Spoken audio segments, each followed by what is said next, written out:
Hello friends, welcome back to our YouTube channel. ఈరోజు ఏంటంటే ఒక ఐటమ్ అన్బాక్సింగ్ చేస్తున్నాము. అదేంటి అంటే ఇండక్షన్ స్టవ్. ఇది కాలేజ్ స్టూడెంట్స్కి, బ్యాచిలర్స్కి బాగా యూజ్ అవుతుంది. ఇది మా బ్రదర్ కోసం అన్నది తీసుకున్నాము.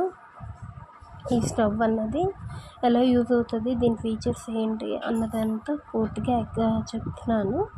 ఇక్కడ స్కిప్ చేయకుండా వినండి పూర్తిగా వీడియోని.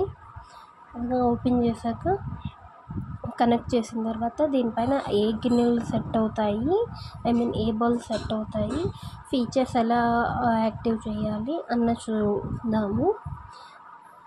కనెక్ట్ చేసిన తర్వాత ఫస్ట్ పాలు పెట్టాము. పాలు పెట్టిన తర్వాత మెనూ అనే ఆప్షన్ కనిపిస్తుంది కదా, మెనూ అనే ఆప్షన్ క్లిక్ చేసి మిల్క్ పైన సెలెక్ట్ చేస్తే మిల్క్ అన్నది కుక్ అవుతుంది. అది టైమర్ సెట్ చేసుకుంటే టైమర్ అన్నది వచ్చేటప్పటికి వితిన్ 15-20 మినిట్స్లో అయిపోవాలి అని చెప్పి కొంతమంది హడావిడి పడుతూ ఉంటారు కదా, వాళ్ళకి ఈ టైమర్ ఆప్షన్ అనేది బాగా యూజ్ అవుతుంది.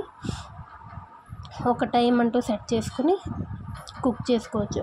అండ్ నెక్స్ట్ ఇక్కడ ఈవో అని వచ్చింది. ఏంటి అనుకుంటే ఇక్కడ ఈవో అన్నది వచ్చేటప్పటికి ఏదైనా గిన్నె సెట్ అవ్వలేదు అనుకోండి, దానిపైన ఏ ఆప్షన్స్ క్లిక్ చేసినా గిన్నె సెట్ అవ్వలేదు అనుకోండి, అప్పుడు ఈవో అని వచ్చింది.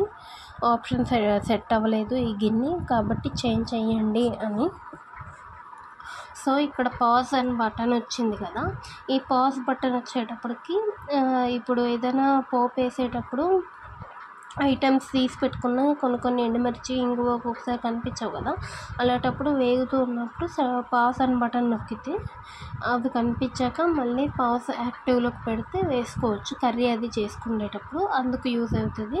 టైమర్ బటన్ వచ్చేటప్పటికి ఎన్ని మినిట్స్లో సెట్ చేసుకోవాలి టైము అన్నది తెలుసుకోవడం కోసం టైమర్ బటన్ అని యూజ్ అవుతుంది. ఆ మైనస్++ బటన్ ఏంటంటే నెంబర్స్ పెంచేది. మైనస్ అంటే తగ్గించేది, ప్లస్ అంటే పెంచేది. ఈ మినిట్స్ అయితే ఇక్కడ డైరెక్ట్ 1400 అని వచ్చింది కదా, అది నేను టైమర్ బటన్ ఆన్ చేయకుండా ఓన్లీ మైనస్+ నొక్కా. సో అందుకు మీకు 400, 300, 1200 కనిపించింది. అదే టైమర్ బటన్ ప్రెస్ చేసి మైనస్++ నొక్కితే మినిట్స్లో వస్తుంది. అండ్ ఇక్కడ అలాగే దోశ వేసుకోవడానికి ఈ పెనం సెట్ అయిద్దా లేదా అన్నది చెక్ చేస్తున్నాము. ఈ పెనం అన్నది సెట్ కాలేదు. సో అందుకే అక్కడ ఎర్రర్, ఈవో అంటే ఎర్రర్ అనేది కనిపించింది. కొన్ని ఈ non stick fans, non stick గిన్నెలు సెట్ అవుతాయి, ఇంకొన్ని ఫ్లాట్ గిన్నెలు మాత్రమే సెట్ అవుతాయి, అన్నీ సెట్ అవ్వవు వీటిపైన. అండ్ ఈ కుక్కర్ సెట్ అవుతుందా లేదా రైస్ కుక్ చేసుకోవడానికి అని చెప్పి అన్నది చెక్ చేస్తున్నాము. కొన్ని బిర్యానీలు అవి చేసుకోవడానికి ఇలాంటి కుక్కరు యూజ్ అవుతుంది కదా బాగా. సో నా వీడియో మీకు నచ్చినట్టయితే లైక్ చేయండి, షేర్ చేయండి, కామెంట్ చేయండి, సబ్స్క్రైబ్ చేయండి. బాయ్.